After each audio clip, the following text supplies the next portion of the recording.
Hey, thank you for taking the time to listen to this episode of the Big Fat Podcast. Just want to take a quick second and explain something that happens kind of in the middle of the podcast. There is a part where I say, I'll cut this out. But going back and listening to it afterwards, I kind of thought, you know what, let's leave this in here because this little segment shows that when the highways are bad out there, we need to keep in mind that we should be driving for the conditions, because all around us are other people who have family members, including the law enforcement guys who are out there. Sometimes they are family members. In this episode, we start to mention Brandon. That is Officer Brandon Timm, who is a Montana State Trooper and the son of Chief Gary Timm. He is the Chief of Police here in the city of Columbus. We don't quite explain that in the episode, who Brandon is, but that's who he is. I thought maybe it would be important to give that context, and we just leave this in there because I think this is just a good reminder that we need to look out for each other out there on these highways. And we appreciate these law enforcement officers and what they go through for us out there. It's not easy out there. It's cold. It's icy. And they're doing what they can to keep us safe. So let's help keep them safe. All right, let's get into this.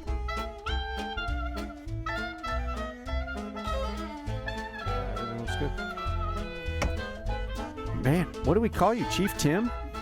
You know, most people call me Gary, so unless you're in trouble, if you're in trouble, like I tell the high school kids, you know, it's Officer Timm and when I was the SRO, but otherwise it's Gary. But yeah, if we're talking on a professional, usually if you're in trouble is Chief Timm, but call me Gary. Man, I just like calling you Chief Timm. I just like being that I know the chief. Oh, there you go. I know the chief of police. It sounds fun. Yeah. Yeah, and in big cities, like you don't get to just know the chief and be like, you know. Yeah, that's true. I mean, yeah. So, you know, if you get stopped or something, and you say, well, you know, I know Chief Timm. Usually, they'll say, well, if you give him a call, maybe he can raise your bail. Yeah. So. Yeah. Who doesn't know Chief Timm around here? Yeah. That's not getting you out. It's a small town. Yeah. Yeah. Yeah. I don't know. Well, man, I appreciate you coming and talking to us on short notice. Well, thanks for having me. Yeah, it's and you're like on duty. I probably shouldn't say that.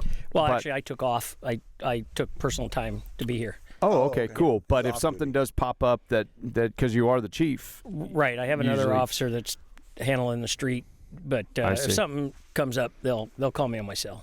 Oh, okay. And I'll have to jet out. All right. I'll put some dramatic music in here if you have to like take your jacket off and dun dun dun and head out of here. There you go, a little SVU. Well, thank you for joining us, taking some personal time to have a conversation. Yep. Well, I appreciate it. Thank you for inviting me. Yeah. So Gary, how long have you been the chief now? Just a little over 2 years. Wow. Has it gone by quick or has it? Yes, it has. Yeah. Really? Yeah, it's gone by very quick. Yeah. That's incredible. That seems like it would just. Yeah, it doesn't seem like that long ago, but it has been 2 years. Yeah.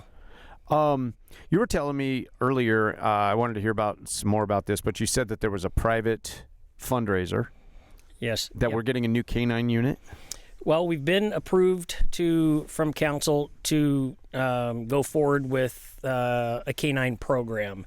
So right now they have authorized me or our department to seek out the grants in the private sector and also corporate sponsors for the canine. And our goal was about $60,000 is what I was looking to get things started. And right now we're at about $38,000, $39,000 raised. Next week, the private fundraising will kick off. How do they do the private fundraising then? Well, I'm not going to be a part of that. I just need to separate because I'm part of the police department. So there's a couple citizens that have spearheaded that program. So what they'll do is there'll be a Facebook page that's going to be made. You're going to start seeing some donation jars that have been made up at some of the businesses in town. My understanding that there's going to be a spaghetti feed that's going to be advertised. We're trying to get some items donated, maybe for a private auction, things like that, so people can donate to the canine if they want to. They can drop a check by the city of Columbus if they want to do it that way. Just put on there that it's for the canine fund. That way it gets put into that specific fund. So you'll have to steer me to the right person so we can, I don't know, get a thing going over at the Big Fat Lunchbox or something. Yeah. Can we get a? I was thinking the same thing. Although, Madison like, River. but though we want a patch, we want a Big Fat Lunchbox patch on that dog's like Kevlar vest, and like start the whole. Yeah, people are going to be like, isn't that the people who say start your day with a fatty? And this guy is because it's a drug dog. Yeah. So. But he'd be sniffing for burritos. Yeah. Why not? They're pretty good. So. That might be what's needed to derail the scent. Yeah, so you were saying that it's not like a Belgian Malinois. Right. Yeah, I can't pronounce that name, we but refer it's not. to it, right. It's not going to be a Belgian. They're a very high-strung dog. Mm-hmm. Great for every aspect of law enforcement. But we didn't think that would really kind of fit our needs, just because it can be a little slower paced here. So having a dog that is really high strung in the back of your car for 10 hours, they need to get out. And after speaking with the officer that I had selected for the canine program, he was agreement of what we refer to as a floppy-eared dog. So I believe we're going to be looking at a black lab, nice. Which will be single purpose, which means it's only for narcotics only, not patrol dog for apprehension. So it's not going to bite. It's not going to be mean. It's not going to be aggressive. So where does the dog go on the weekends? Does it just actually stay with the officer? Yes. Yep. He'll stay with him full time. It's kind of comes part of his family. And what do we know? Is it out there of what officer has been selected for that? Yeah. If the canine program is funded, and we've got to go completely. We're heading in that direction, and I don't see a reason why it wouldn't be, but that there's always a possibility. Officer Jared Vance has been selected as the canine officer. Is he pumped about that, or he's very excited. He's only been on the street about a year and a half, but he's extremely motivated. Great officer. We're glad to have him. So I think he's going to do very well. So what's the longevity of a dog? I mean, I know that they're all different. Right. So for a black lab, how long do you expect to have them? Realistically, you're probably looking at a minimum of 7 years. Maybe might even get 9 out of them, just kind of depending on things that happen with them. Since it's not a dual purpose, we don't have to worry about it. Coming out, leaping, jumping over things, going after somebody. Now it can be used if we have a lost adult or a lost child, or an article search. Okay. It can also find people. So probably even tasked out with like search and rescue around here, maybe. The search and rescue the sheriff's office has a great canine, for search and rescue. So they'll actually use their dog, but we could assist if they needed to. Okay. So that's cool. I think it's going to be great. Just a lot of stuff comes through Columbus, and I think it's going to be, it's definitely going to be used. This episode is brought to you by BFL Sauce. That's right, BFL Sauce. It goes great on everything. Let's just take a quick moment and let you know you can go to our website, bigfatlunchbox.com, and you can order BFL Sauce by the bottle. We ship it out to you. And now, if you order over $25 on the website, you just get free shipping.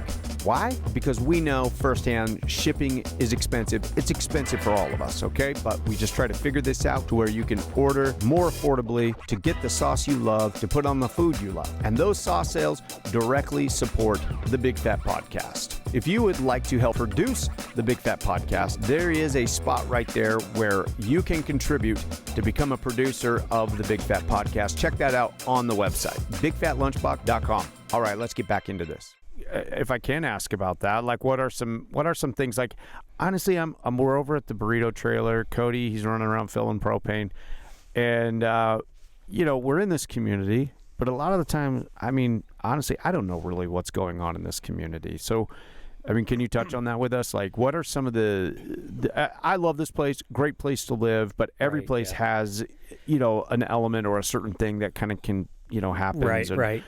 What are the things that what we're seeing are challenging us now? The things that are coming out of the bigger cities, which obviously going to be Billings, Yellowstone County. They're starting to get a little bit further from their community, the people that I'd say that are committing the criminal element, they're definitely coming up into Stillwater County. So we're seeing the criminal element out of there. Interstate 90 brings everybody through our city. The ones that get off, get gas, stay the night. Yeah. Grab something to eat at McDonald's. They're not, so to speak, committing the crimes here in the city. But when I say criminal element, they could warrants, major warrants. Yeah. Stolen cars. Right now, about 100% of our stolen cars that we're getting and our pursuits are all generating from around the town pump area. So you got that transit type of... Would you say, when you say 100% or coming up from over in that area, are you saying that that's not locals in the community committing those are outsiders coming in? Yeah. Like our pursuits and our stolen cars, those are all from other areas. Wow. Even other states. So they're getting off in our city, using the services, and then having the contacts with law enforcement, which turned into something. You know what's interesting is being on the trucking side of that, my guys are always like, the police officers are over there. They're waiting for us not to put down our chalk blocks. Yeah, that's what I promise you. You think it's funny, but they're like, I mean, it's honestly like they're like, dude, those guys, they're watching. Like, you put them down when you stop, get gas. I'm thinking in the back of my mind, I'm like, dude, I'm sure that might be an issue, but it's not high on their priority I didn't even list. know that was a regulation. But thanks for bringing it to his attention. Yeah, I know. Well, because it's going to be an all-points bulletin. Yeah, because it's Watch interesting these what's Madison River important propane guys. to us. You know what I'm saying? Right. Yeah. It's kind of like anytime you see a police officer pull behind you, like, dude, what have I done? Yeah, do I have a light out? What have I been doing? At least I, have that mental check. Right. I'm the chief. I still do it. Yeah. Unless it's one of my own guys in them. Yeah. I should be okay. But yeah, if I get another city, I'm like, oh shoot, I got the police behind me.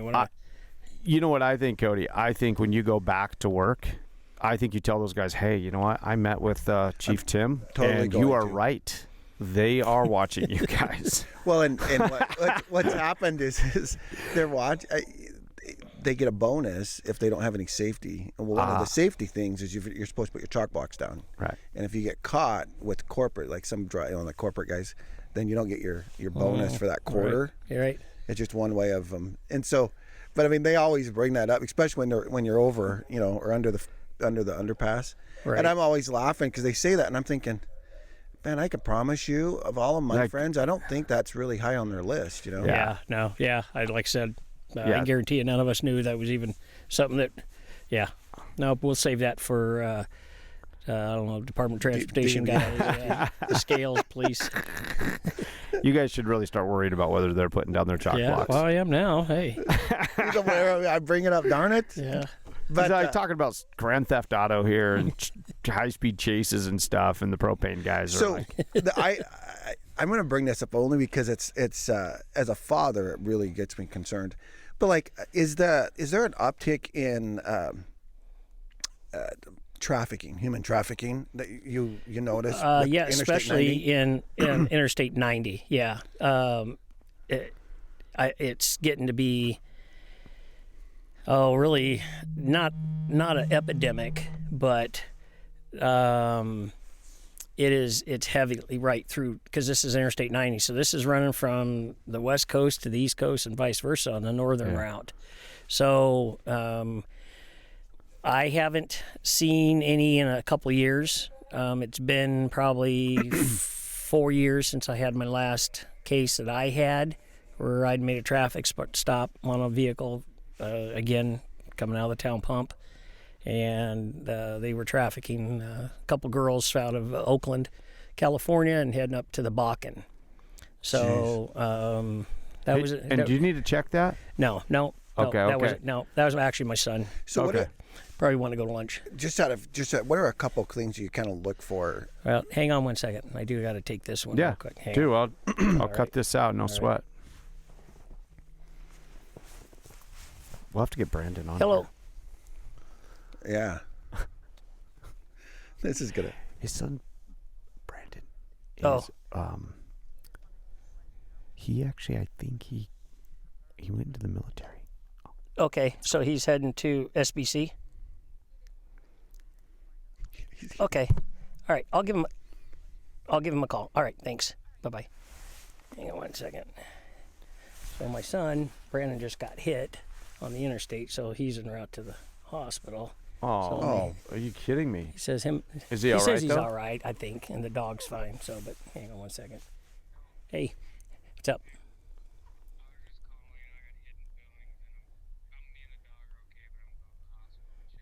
Okay, down in Billings. Okay, well, call me when you clear. Do you need a ride back?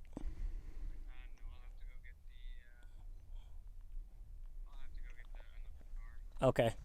All right, well, call me when you're clear. All right, love you. Bye-bye. So this is not the day to be out on that. No, this is it's not the day to be out on that interstate. I drove a delivery of burritos to town this morning and back, and it was seriously sketchy. Well, and what's the likelihood of getting hit on the side of the road like that? Oh, we lost those guys just last year, wasn't it, or the year before? Year before. I was out on the interstate earlier, just providing some lights for a truck coming down the West Hill, and here comes a tractor trailer behind me, and we have the driving lane blocked because the tractor trailer is stalled out. So I'm probably 100 yards, 150 yards from the truck that stalled out. Here's a truck coming down, tractor trailer, and then right behind or next to him is a Loomis. Looks like a Loomis truck, and I can start to see, he's starting to slide a little bit. He's not slowing down. I finally had to put my car in drive, get off the road, go onto the shoulder into the ditch as he came sliding past. Oh, man. Actually, my son, Brandon, was ahead of me. He was looking in his rearview mirror. He had to put his car in the drive, get off. The guy finally came to a stop just feet from running into the back of that tractor trailer, but he probably would have hit me at 40. Oh, my gosh. In a Loomis truck. Yeah. I guess if you're going to get hit with something full of money, I guess. I don't know. I guess. But, those things aren't light. No, they're about I never 12,000 pounds. I never thought about when you guys are on the side of that, you have to be alert. You'd think about it, but you got to be watching for everybody. You're going to get run over and killed by somebody on the interstate before you get shot. You need to watch your back. I don't ever turn my back. You'll see if I get out of the car, I'm walking backwards, but I'm watching traffic coming at me. Yeah. And it's so slick out there, and it's. Yeah, a lot of it was a sheet of ice out there today, and you came in from that side too, right? I did, and what's interesting is you can watch. I came in right before that. It was a tractor trailer, but it was carrying propane, and you could hear its jake brake coming down the hill. Uh-huh. And I had pulled in, and I thought to myself, man, that's not good. And then we heard all the lights coming on, and there's people sliding, but you can see, you kind of learn that there's certain spots that tend to be a lot more slick than others, and it's either right as they're coming up, going out to the rest stop. I think coming up over here. Yeah, I think that was all happening this morning as I was leaving out. The fire department was racing by me. There was an ambulance, and I was pulling out of the BFL with a box load of burritos heading the other. I was like, hopefully they're not going my direction. And everybody went. Well, I think there was so far, I don't know, maybe 8 or 9 slide-offs and crashes. Wow. Since this morning. So it doesn't take much. Like I said, it's very slick. Even when I got out of the car, I had to hold on to the doors, to keep from, because I was on a hill, keep from sliding and falling. Jeez. Trying to at least save face, because I know a couple cars were probably laughing because I was doing the old cartoon. Yeah. The quick feet thing. Yeah. So. Well, and I've learned that if you go over 45, it's funny that 35 to 45 you can kind of be safe, somewhat direct yourself, and it's not as bad if you slide off. But man, when you hit over 50 for whatever reason, and it's 60s. Yeah, definitely. Just slow down. Don't go too slow, because then that's going to cause an accident. But like you said, about 40, 45 was about the max today, or it still is. Yeah. And tomorrow's still going to be cold. So Thursday, things will melt off. We'll be good to go. Yeah. So once you get a little bit further off of the interstate, and I know we got the town pump issues and the stuff that's happening over there, what kind of things are happening, or what type of things should we be aware of that are going on in town? And I have recently put cameras in here. I got cameras over at the BFL, and right. That's I kind of don't want to talk about probably what my situation or whether or not I'm vulnerable or not over there. But right, and what type of things are going on at night? We're getting, and like I said, it's not all the time. Our burglaries, especially storage units, thefts from vehicles, attempted thefts from vehicles, especially up at the mine lot because it's a pretty dark area up there, and our units go through quite a bit, but it could be a couple hours before another patrol unit goes through. And if somebody parks their car at 4 p.m, they're not going to get back until 6 the next morning. Yeah. If you take that car as soon as it gets dark, you've got a 12 close hours. to you got to run. Yeah, it's not going to be reported stolen. So we're starting to see more and more vehicle thefts. And again, these are from our out of county folks that are. I mean, not that that's much better, but I'm glad that it's out of towners and not the locals that are just like. Right. No. We, like you said, Columbus is a great city. So, as I guess if there's a PSA that I could put with this would be, if you see something that looks odd to you as just the everyday citizen, call us. Because if it looks odd to you, maybe that's where something's probably odd. Call. And if it's nothing, we don't care. I mean, you have an officer out. That's what you're paying your tax dollars for. Call us. I feel bad. One night, I'm going to tell this story and just out myself real quick. I don't know why. Gary just makes me always want to feel like I need to come clean. It's like a preach. He's like go a ahead, preacher. Son. Tell me. Yeah. Let it go. Confess. Yeah. One night I'm at the trailer and I'm doing my thing over there, and it's probably I don't know. It's right around 2:00. I'm cooking over there, and a.m. right? 2:00 a.m. Yes, a.m. And that's about when I get to work now. Back then, I used to get to work at midnight. So around 2 a.m., I go outside and I going back and forth between our little compound there, and I see this dude in the street right there, walking along, and he's got a backpack on. And all of a sudden he stops in the middle of the road. He kind of fiddles around, and then he starts to turn back and start to walk back toward like the 307. Like he was heading toward Town Pump. Right. Now he's heading back toward the 307. And I was like, I saw him and I was like, I wonder like what that dude's up to. And I'm also very much a live and let live guy. There's a line there where it's like, I don't want to be like, right. You don't want to call the cops on everybody just because he's walking down the street. He's not committing a crime. Exactly. But I did feel a little weird or off about this guy. And I thought, well, maybe he just left the bar. He was walking home, and maybe he forgot something at the someplace, and maybe he's heading back over there. He just whatever. Well, that was the night the guy he was camping at HKP, and like he broke into Cenex that night and broke the window at Cenex, and like tried to break into a couple other things or something. Yeah, I don't even remember. Yep. Gets. And you think it could have Gets? Yeah. Yep. And you think it's that guy? It was that guy. Oh, it was. Yeah, it was that guy, and I felt bad. So when Ferguson came over to the next, he would stop by and grab a burrito before he head back to Big Timber. He was like, man, we just had this guy. He was out walking around all night. And I was like, oh, I think I saw the guy. He was like kind of a long-haired guy with a backpack. He's like, yeah, he broke into this and this. And I was like, oh, yeah, I think I saw him at this hour. And he's like, call us. Let us know. Like, I was like, I felt bad that I was like, but it's sometimes you just. You don't have to say it. You can just say, hey, look, I don't know, it just looks suspicious. Something looks weird. 2 in the morning. We're not going to, hey, get out of the car yet, up against the car, come on, No, I know. We may just drive by. Hey, I see you walking, are you lost or you need a ride? Now at least he knows, the police know that he's there. Yeah. Or it might just be a slow drive by. The cops look, wave. See, part of my problem is I'm listening to a podcast or I'm rocking out to something, and I'll look at it for a second, and then I'm back. I forget. I'm multitasking. I got 3 things I'm cooking. I think that's one of our problems as Americans is we're our apathy, right? Right. We kind of Did you just call me apathetic? I did. That was exactly what you just expressed. Everybody heard that. But yeah, we do it. We do it in colleges. We do it. All of us do. It's kind of like. You know what? I should have probably done something later, but I didn't because I don't really care. I should have. Right. I did feel bad later. But I was like, crap. Like I said, just now we try to get I'm watching everybody. Well, there you go. I mean, you don't have to. Hey, what are you doing? Right. You're up to no good. I know you.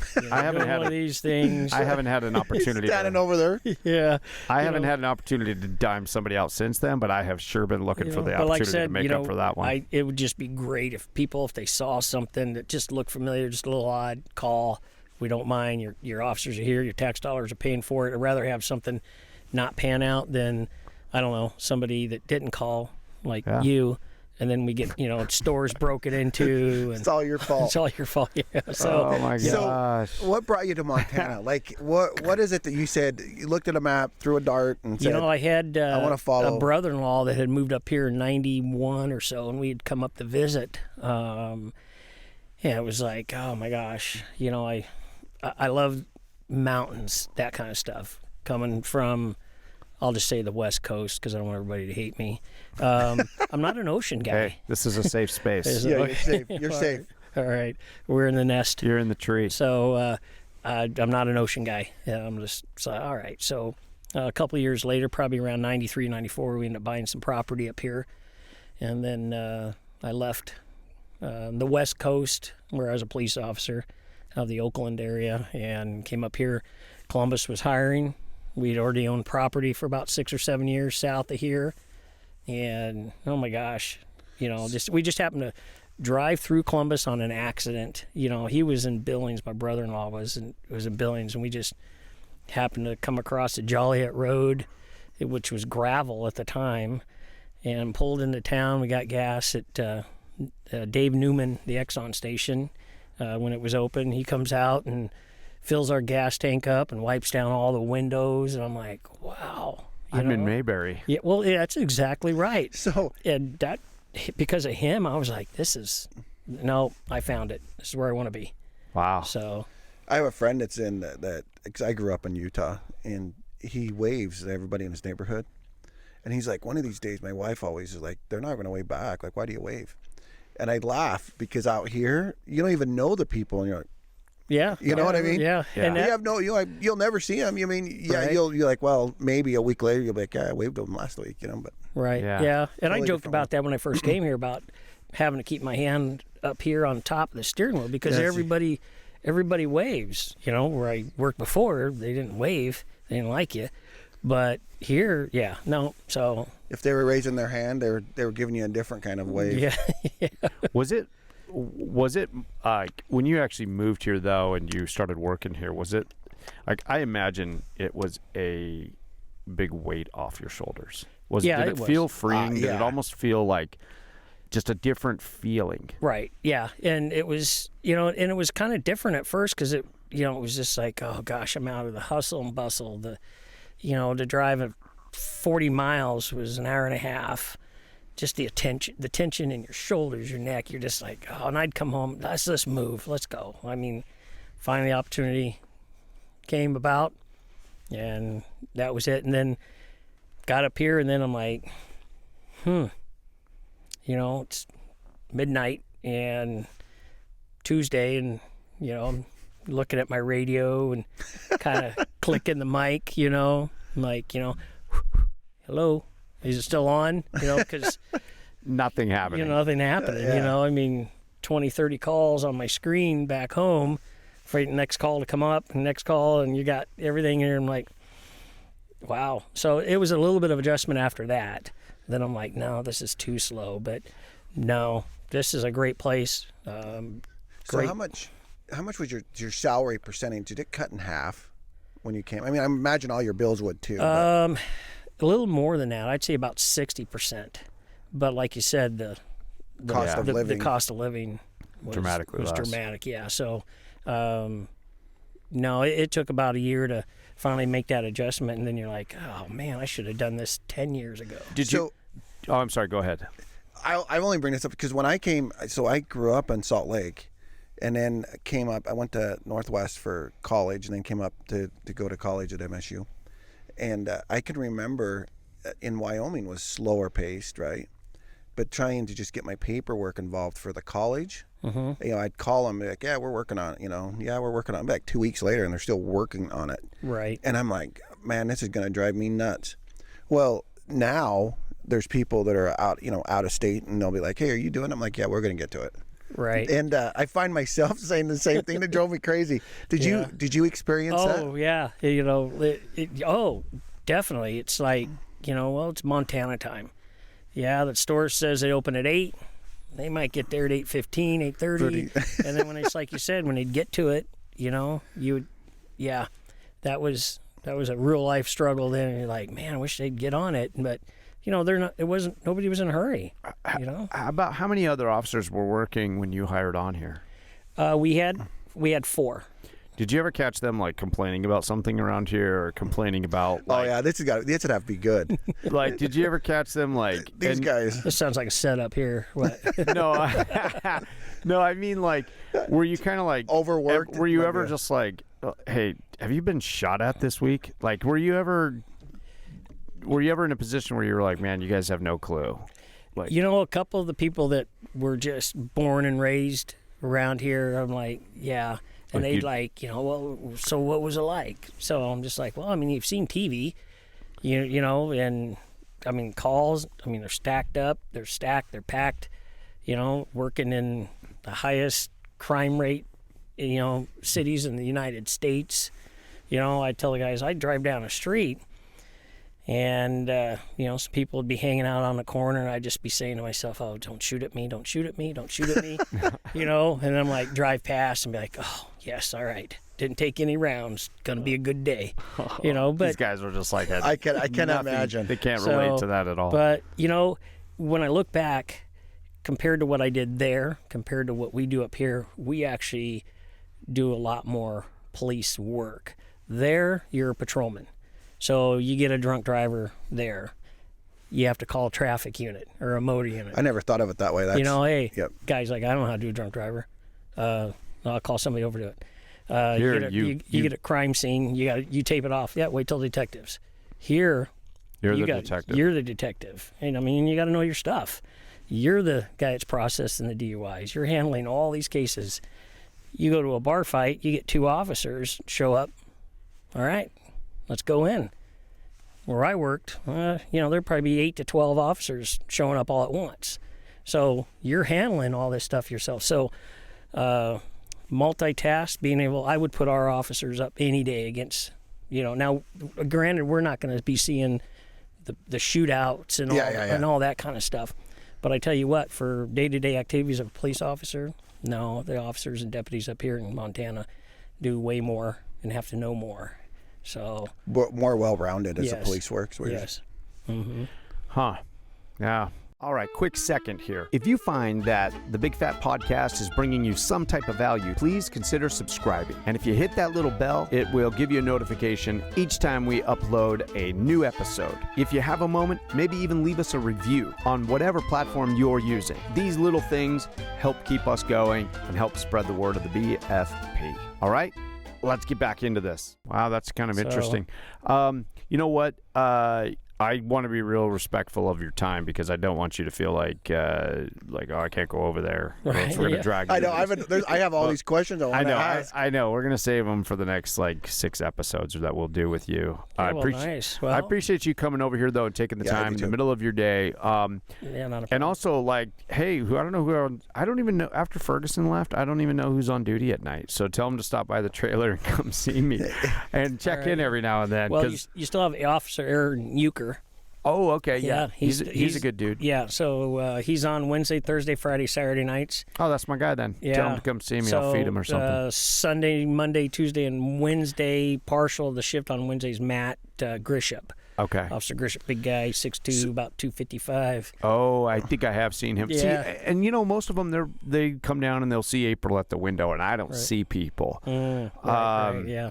But I would see Ferguson because he was either pulling me over or.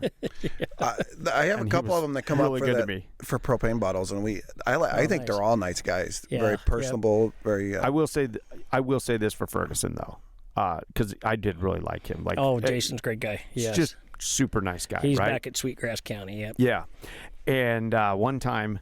I flipped a breaker. I got to work and there was a breaker flipped or something, because when I open up my door, the shed door, there's always a light on inside of there, and the light was off. I got to work, I unlocked it, I left it wide open so that I could see to, like, did I flip a breaker or a GFCI or something? And I'm into that shed. It's our dry storage, and I'm in there like 30 seconds, and I'm in there with my phone, and I'm trying to find out where's the GFCI, and all of a sudden there's a flashlight behind me. Like, I'm not in there 30 seconds. And then I hear, help you find something there, buddy? And it's Ferguson and like one other like county guy. Right. And it was like, I was like, man, you guys are quick. And he was like, hey, we're watching your place, man, or something like that. It was just funny, but I got in there, and it's like whatever time in the night, like 1 a.m. or something. I got to give it to the guys that are out on nights. They know who belongs, who doesn't. Yeah. I mean, they do a fantastic job. And I want to say he was saying that about Euchre, that Euchre knows whose garage door should be open and not be open. Yeah, and that's exactly right. Who, what car? Yeah, what car is that? What are they doing here? Yeah. What are they doing in this area of town? So, the guys are out watching. They're watching over the folks of Columbus. That's awesome. I love that. I think I appreciate those guys. I wouldn't want to have to deal with the issues that they're dealing with at that hour. Oh, yeah, I can't imagine. Yeah. Things have changed over the years, that's for sure. So. Wow. All right. Well, we'll save it. We have a ton more questions. Well, I appreciate you having me, and I'm looking forward to the next one. All right, man. Thank you. We'll do it. You be safe out there on those roads today, man. Yeah, I'm going to try to stay off of them if I can. All right. Hey, thanks again, and we'll do it another time.